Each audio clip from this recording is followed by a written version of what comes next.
जय गुरुदेव।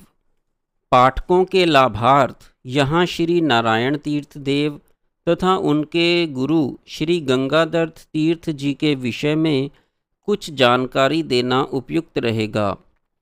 स्वयं जिसे स्वामी नारायण तीर्थ ने ही दया को बताया था।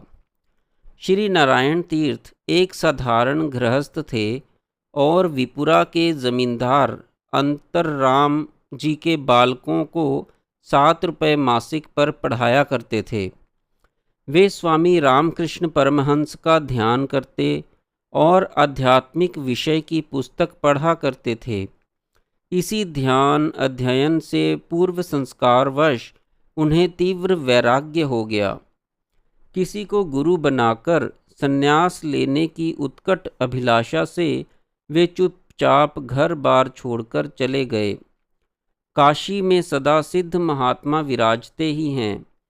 भगवान विश्वनाथ की नगरी जो ठहरी, जहाँ महारानी गंगा विश्वेश्वर के पाद प्रक्षालन करती हैं, अब आपने जगन्नाथपुरी होकर इसी और प्रस्थान किया।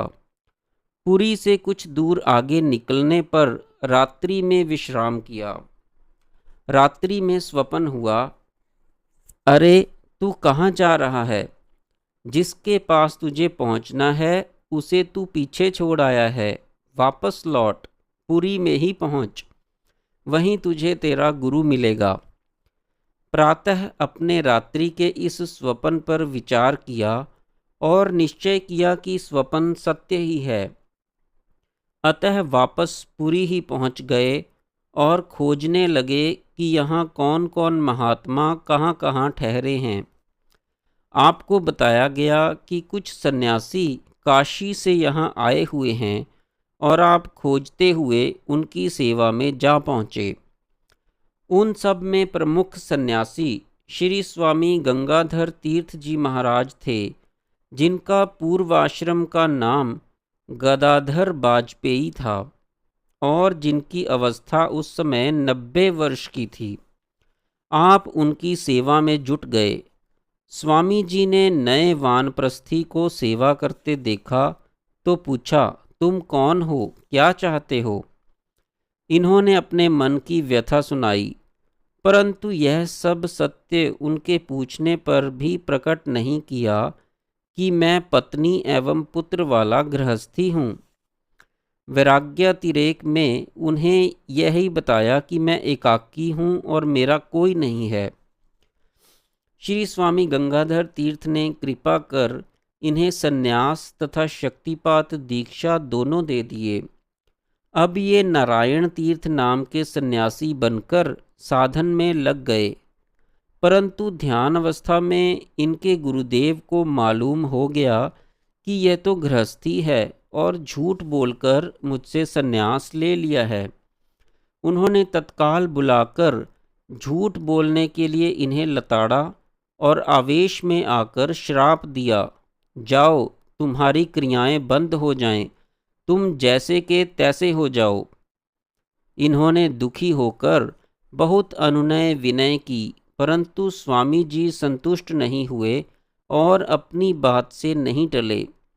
नारायण तीर्थ जी ने घोर निराशा के समुद्र में किनारे जाकर अन्न जल त्याग दिया और शरीर त्याग देने की ठान ली।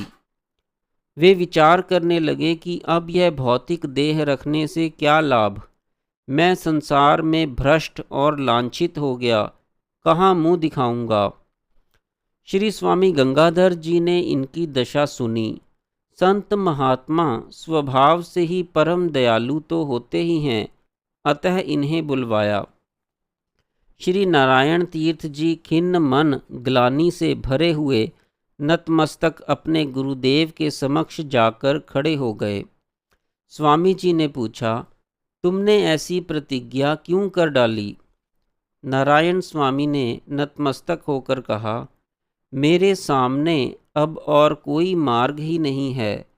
प्रभु की जैसी इच्छा होगी वैसा ही होगा। भावी को कौन टाले? झूठ बोलने के कारण ही आपने मुझ पर कृपा की। सत्य बोलने पर संभवतः आप मेरे ऊपर कृपा ही ना करते और सीधा घर वापस भेज देते। इसी भय से झूठ बोला था। स्वामी जी बोले, नारायण, यह ब्राह्मण का वाक्य है, भला निष्फल कैसे हो सकता है? लेकिन यह कलिकाल है, इसमें एक युग 12 वर्ष का ही कहा जाता है। अतः एक युग तक तो मेरा श्राप अन्यथा नहीं हो सकता। लेकिन तुम संस्कारवान हो, भगवान की तुम पर कृपा है, अतः 12 वर्ष पश्चात मेरी दी हुई शक्तिपात दीक्षा स्वयमेव पुनः क्रियावती होगी और तुम्हारे सकल मनोरथ सिद्ध करेगी। लेकिन साथ ही मेरा आदेश है कि तुम अपने घर वापस चले जाओ और पूर्ववत गृहस्थ धर्म का पालन करो। श्री नारायण स्वामी ने शंका उपस्थित की कि 12 वर्ष बाद आप मुझे कैसे कहाँ मिलेंगे? श्री गंगाधर जी ने समाधान किया कि अब मेरे मिलने की कोई आवश्यकता नहीं रही। 12 वर्ष बाद तुम्हें क्रियाएं स्वयमेव होने लगेंगी। श्री नारायण अपने गुरुदेव की आज्ञा शिरोधार्य कर बिनौटिया लौट आए और अपने घर के निकट ही काली मंदिर से लगे हुए स्थान में झोंपड़ी बनाकर रहने लगे और स्वामी गंगाधर तीर्थ जी के दिए गए मंत्र का जाप करने लगे। एक दिन वह अपनी बहन के निकट बैठे थे।